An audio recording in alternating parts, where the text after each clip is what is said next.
아픈 가족을 돌보다 간병비 부담을 견디지 못하고 가정이 무너져 간병지옥, 간병파산 이런 말이 나올 정도였는데요. 그래서 정부가 간병 부담을 줄이기 위한 대책을 내놨습니다. 어떤 내용이 담겼는지 또 이번 대책으로 간병비 부담을 덜 수 있을지 간호와 돌봄을 바꾸는 시민행동 김원일 활동가 연결해서 얘기 나눠보겠습니다. 활동가님 안녕하세요. 예, 안녕하십니까. 예. 저도 뭐 간병을 해본 적이 있고 아마 많은 분들이 부모님 간병 때문에 지금 이 시간에도 굉장히 힘들어하시기도 할 것 같은데요. 예. 이 개인적으로 이게 개인의 경험이라기보다는 대체적인 어떤 간병비 부담이 어느 정도 큰지 수치로 나와 있는 게 있습니까? 그게 이 간병비라는 게 이제 사적으로 고용이 많이 됐었잖아요. 네네. 그러다 보니까 실질적인 통계는 정확히는 없습니다. 아 그래요? 누구는 10조라고 얘기하고 뭐 또 요즘에 이거 나오니까 또 이제 보수 언론들에서는 뭐 15조가 뭐 든다 뭐 이렇게 얘기를 하는데 예. 이게 소위 말해서 그 사적 시장에 맡겨져 있는 상태에서 통계 자체가 사실상 불가능해요. 근데도 불구하고 이제 뭐 10조 규모 이상은 되지 않느냐 다 이렇게 보고 있습니다. 근데 뭐 개인별로 이제 체감하는 편차는 좀 있을 것 같긴 한데 예. 대체적으로 이제 현장에서 어느 정도 금액을 받는지는 알고 계실 거 아니겠어요? 예, 뭐 하루에 한 12만 원 정도 뭐 이렇게 얘기를 하시더라고요. 하루에 12만 하루에 한 12만 원 정도면 예, 12만 원, 15만 원 뭐 이런 정도. 그러면은 30일이면은 300만 원대 후반. 그래 400만 원, 400만 원 정도. 예. 그렇죠. 월 400만 원씩 간병비를 부담할 가구가 얼마나 될까? 뭐 이것 때문에 사실 형제들 간에 의도 상한다 뭐 이런 얘기도 나오는데요. 예. 코로나19 사태 거치면서 간병인에게 들어오는 이 간병 비용도 더 부담이 커졌다고요. 예. 어느 정도 그러니까 현실에서 보실 때는 어떻습니까? 이게 지금 간병비가 더 올라간 겁니까? 뭐 간병비가 계속 오를 수밖에 없죠. 네.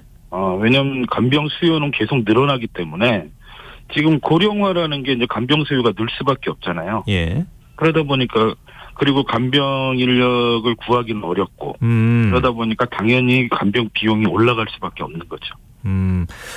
이게 통계가 없다니까 제가 여쭤보기 참 그런데요. 우리 간병지옥이라는 말이 나올 정도로 간병비 부담이 진짜 한 월 400만 원 해도 이거 부담하기 참 힘든 돈인데 실제로 그 파산하는 사례들도 있습니까?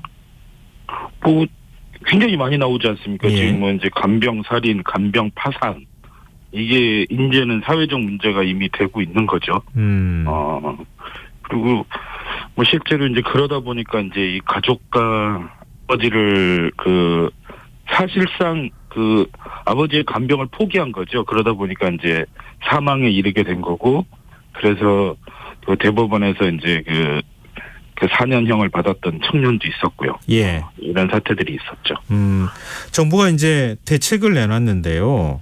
예. 간호간병 통합 서비스는 이전부터 되고 있는 거잖아요. 시범 실시돼 있고. 그러니까 예, 급성기 병원만을 대상으로 하고 있습니다. 일반 이제 우리 의료원 같은 데 가면 그 간호간병 통합 서비스가 그 제공이 되죠. 예. 그러니까 요양병원은 적용이 안 되고요. 예. 예, 일반 그 급성기 병원이라고 하거든요. 그런 병원에만 예. 지금 현재 하고 있고 한 30% 정도 병상에서 시행이 되고 있습니다. 전체 병상의 30% 정도에서 예. 지금도 시행이 되고 있다. 그러면 정부가 내온 대책은 거기서 더 지원 범위가 확대되는 거 아닙니까? 어떤 내용을 담고 있습니까? 정부가 이번에 이제 지원 내용을 확대한다고 얘기를 했는데, 네. 뭐 이제 그 2026년부터는 뭐 비수도권에 있는 병상 뭐 전부 확대하겠다 뭐 이런 발표를 했는데, 예. 실제로 보면 이전보다 후퇴한 얘기를 지금 하고 있어요. 그게 무슨 말씀이세요? 그러니까 2021년에 300병상 이상 그 병원에 모두 다 실시하겠다. 예. 이렇게 노정 협의를 했었어요. 보건의료 노조하고 그 협의를 해서 발표를 했었는데 네. 이제는 수도권에 있는 대형 병원은 6병동 이상은 하지 않겠다. 6병동만 제한하겠다. 이렇게 지금 얘기를 하고 있어서 예. 지금 수도권 대형 병원에 중증 환자들이 다 거기 많이 있단 말이죠. 네. 간병이 필요한 분들이. 예. 근데 거기는 간병을 좀 제한하겠다고 지금 오늘 발표를 한 거죠. 근데 그 부분에 대해서 대부분 사람들이 주목들을 안 하시더라고요. 그러니까 지금 만약에 아산병원 같은 경우가 예. 일반 병상이 한 2,477개 이렇게 있습니다. 예. 근데 그 중에서 240개밖에 못 한다는 거예요. 그러면 아산병원에 입원하는 90%가 넘는 환자들은 받을 수가 없는 거죠. 주로 이제 그런 빅5 병원들은 중환자들이 많이 몰리는 곳이잖아요. 그렇죠. 우리나라는 지금 누구나 다 아산병원을 갈 수 있잖아요. 어느 지역에 살든 간에. 예. 예, 그리고 특히 이제 뭐 KTX라든가 이렇게 발전하면서 특히 환자 쏠림이 우리나라는 정부가 한 번도 환자를 그 지역에 제대로 배분할 수 있게 그 역할을 한 적이 없어요. 그러다 네. 보니까 이제 환자들이 수도권 쏠림이 굉장히 심화돼 있는 상태인데 문제는 거기에 계신 분들의 간병을 통제를 하겠다고 지금 얘기를 하는 거다 보니까 네. 사실 좀 이해가 안 되는 거죠. 그러면서 뭐 6개로 원래는 이제 전면 확대한다고 했었는데. 네네. 그러니까 문재인 정부 시절에 간호간병 그렇죠. 통합 서비스를 같이 이제 일종의 보건의료 노조 쪽하고 협의를 할 때 전 병상으로 다 확대하겠다. 이렇게 얘기를 했는데. 병상 이상은 다 확대하겠다. 예. 근데 오히려 지금 이번에는 수도권에 있는 병원 같은 경우에 특히 이제 대형 종합병원이 될 수 있을 것 같은데요. 그런 곳은 병상을 제한을 뒀다. 예. 원래 내병동으로 제안을 했었는데 그리고 이거는 뭐 문재인 정부 때뿐만 아니라 원래 박근혜 정부 때 시범 사업이 시작됐습니다. 간호간병 통합 서비스가. 예. 그때도 전면 확대를 약속을 했었어요. 근데도 안 됐는데. 그때도 이제 했다가 이제 뭐 간호 인력의 확보라든가 뭐 재정 문제라든가 당연히 이제 재원이 한계가 있으니까. 그러면 이제 당연히 중증도가 높은 환자들 우선순위로 해야 되는 거잖아요. 그런데 이제 이번에 이제 국정감사 때 되게 많이 그 정부가 혼이 났었던 게 이게 중증 환자는 13%밖에 없는 겁니다. 간호간병 통합 서비스를 받는 분들이. 조사를 해보니까. 근데 그 이유가 뭐냐 그랬더니 지금 그 간호간병 통합 서비스를 받을 수 있는 환자를 누가 선정하냐면 의료기관과 의료인들이 선정을 하는 거예요. 그러니까 기준이 없습니다. 지금 기준이 없이 하다 보니까 사실 중증 환자 필요한 사람들이 서비스를 못 받는 경우가 허다한 거죠. 이제 그거를 좀 바꾸라고 했더니 이제 뭐 중증 병상을 만든다라고 발표는 했는데 사실상 수도권 대형 병원에 그 중증 환자들이 대부분 몰려 있다는 거 누구나 다 알고 있는 얘기잖아요. 근데 그분들에 대해서는 그러니까 아산병원에 입원하면 10%밖에 서비스를 받지 못합니다.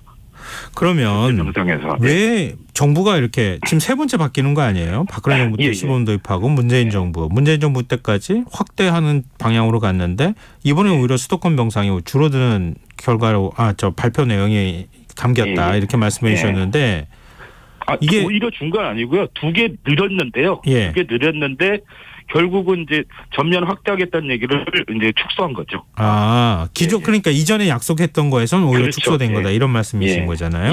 맞습니다. 왜 그런 겁니까? 그러니까 아까 의료기관이 선정하도록 한다라고 하면 자연스럽게 의료 인력이 좀 뒷받침돼야 되고 거기에 따른 비용 부담이 커지는 거잖아요.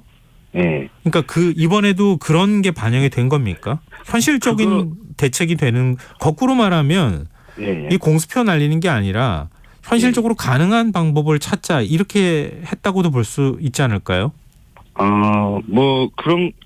그렇게 정부는 주장을 하는데요. 이제 대표적인 게 이제 간호사 쏠림 현상을 얘기를 합니다.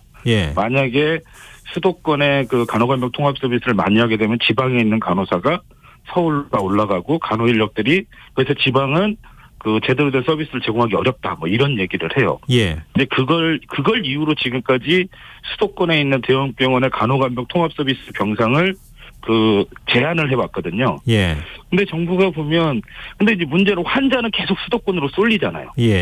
그러면 당연히 수도권에 환자가 쏠리면 거기에 간호 인력이 많이 있어야 될 거잖아요.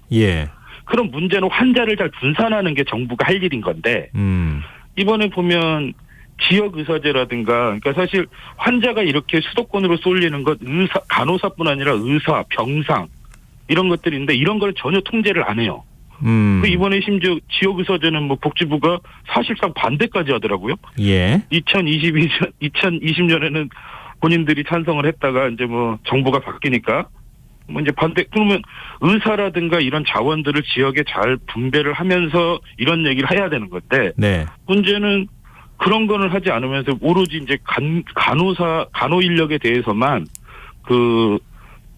수도권으로 쏠림 현상이 있으니까 이걸 방지하기 위해서 우리가 뭐 수도권에 있는 병원에 있는 그 간병 서비스를 제한한다. 이런 건데 저는 기본적으로 원칙이 잘못됐다고 보는 게 환자가 있는 곳에 서비스가 있는 거지. 예. 네. 근데 뭐 지금 본인들이 임의로 지금 또 서비스를 제약을 하는 거잖아요. 예. 그러니까 얘기했던 대로 병원이 필요에 따라서 이제 경증 환자 막 넣고 이런 거죠. 왜냐하면 중풍 환자 돌보기가 어렵잖아요. 예. 그러니까 이제 그렇게 임의로 하게도 허용을 하더니 이제는 뭐 수도권에 대해서 이제 저도 되게 기대를 했었죠. 300병상 이상이 전면 확대된다는 약속이 이전에 있었고 해서. 네네. 근데 뭐 이번에는 아주 드러내놓고 이제 그 약속을 그냥 없던 걸로 만들어 버리더라고요. 그래서 되게 좀 문제가 많다 생각합니다. 현행 의료체계 내에서 환자들이 수도권 쏠림 현상을 막기가 쉽지가 않은데 오히려 현실은 그런데 수도권 쏠림 현상을 막기 위해서 수도권의 대형 병원의 그 간호간병 통합 서비스가 더 확대되지 못하는 이런 일이 벌어졌다 이렇게 말씀해 주셨는데요. 근데 환자들 입장에서 지금 간병비 부담이 지금 현 정부 대책 내놓은 걸로 볼 때는 이전보다 줄어듭니까? 많이? 저는 뭐 대통령께서 이제 그 요양병원 간병비 얘기를 오래전부터 얘기하다 놨습니다. 대선 때부터. 예. 그래서 저는 뭐가 있는 줄 알았어요. 근데 이번에 무슨 85억인가 뭐 예산이 그것도 이번에 배정이 됐어요. 원래 국정감사 때까지만 해도 예산이 없었습니다. 그러니까 저는 되게 졸속으로 지금 한다는 생각이 드는 게 그리고 저희 간호간병 통합 서비스 처음 저 급성기 병원 할 때도 200억 가지고 시범 사업했었거든요. 네. 근데 이번에 저는 그래도 최소한 뭐 요양병원에 뭐 어느 정도 몇 프로 정도의 환자를 대상으로 이걸 하겠다라고 할 줄 알았어요. 근데 보니까 뭐 85억에 내년부터 뭐 시범 사업 10개 병원 정도 하겠다. 이게 무슨 얼마나 그러니까 생생얘기 용밖에 더 되겠느냐는 생각밖에 안 드는 거죠. 그럼 환자들 너무나 적은 액수고. 뭐 정말 말은 엄청나게 막 뭔가 나오는 것처럼 얘기가 됐는데 실제로 보니까 의미도 없고요. 그다음에 또 하나는 뭐냐면 이걸 정말로 병원 책임하에 의료기관 책임하에 시행하느냐의 문제도 지금 정확치가 않아요. 시범사업에 대한 구체적인 내용이 하나도 없어요. 그러니까 지금 예전에 이제 이런 일이 있었어요. 보호자 없는 병원. 지금 얘기가 길어질 수는 없고요. 시간이 다 돼가지고요. 그러니까 구체적인 이걸 어떻게 실행할 것인지에 대한 세부 내용이 지금 없다는 말씀이시잖아요. 그렇죠. 그러니까 알겠습니다. 이걸 요양병원이 간병인을 고용해서 서비스를 제공하는 건지 알겠습니다. 이게 분명치가 않아요. 네. 그러면 여러 가지 부분에서 좀 보완이 필요하지 않겠느냐 이런 의견으로 받아들이겠습니다. 오늘 말씀 고맙습니다. 예, 고맙습니다. 지금까지 김원일 간호와 돌봄을 바꾸는 시민행동 활동가였습니다. KBS 라디오 김성환의 시사 1부 순서 여기서 마무리하겠습니다. 전 11시 정각 2부에 다시 오겠습니다.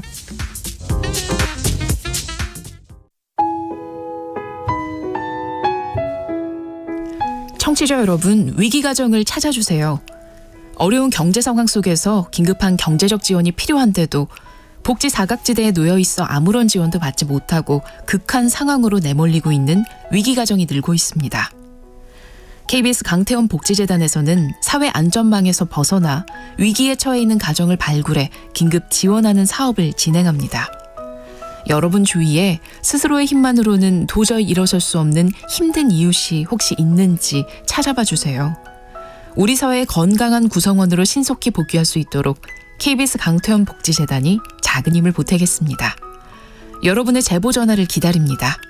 KBS 강태원 복지재단 제보 전화 1533-0900, 1533-0900입니다.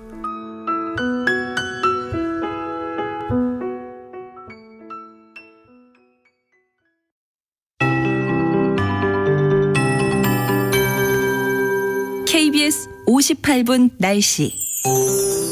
내일은 전국이 대체로 맑다가 오후부터 가끔 구름 많겠고 전라권과 제주도는 대체로 흐리겠습니다. 강원 영동과 경상권 동부를 중심으로 당분간 건조특보 발효된 가운데 그 밖에 동쪽 지역도 대기가 건조해지겠습니다. 화재 예방에 각별히 신경 써주시기 바랍니다. 충남 전라서해안과 제주도를 중심으로 많은 눈이 내렸습니다. 전라서해안은 늦은 새벽, 제주도는 아침까지 눈이 더 쌓이겠습니다. 예상 적설량은 제주도 산지 1에서 7, 전라서해안 1에서 3cm입니다. 다시 늦은 밤부터 모레 밤사이 수도권과 강원 중남부 내륙 산지, 충청권과 전라권, 경상권 내륙에 가끔 눈이 오겠습니다.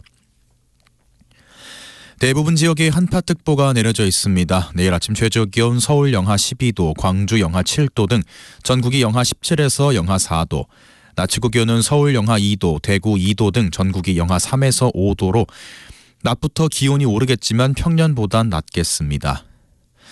풍랑특보 발효 중인 서해남부 먼바다와 동해상, 제주도 해상과 남해 먼바다는 최대 초속 18m의 강풍이 불고 물결이 5m 가까이 높게 일겠습니다. 모레 오전까지 동해안과 경상권 해안은 너울성 파도 밀려오겠습니다. 서울 지금 기온 영하 11.1도입니다. KBS 58분 날씨 박성준입니다.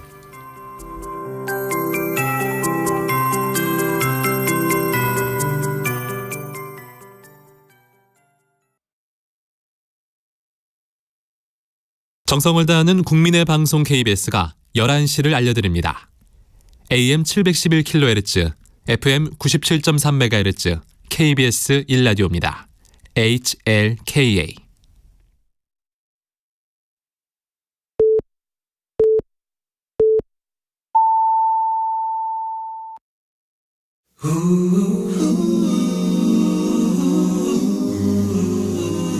이 밤 그냥 보내긴 아쉬우니까요. 당신의 하루의 끝까지 야무지게 채워드립니다. 당신의 지식 충전소 김성환의 시사야.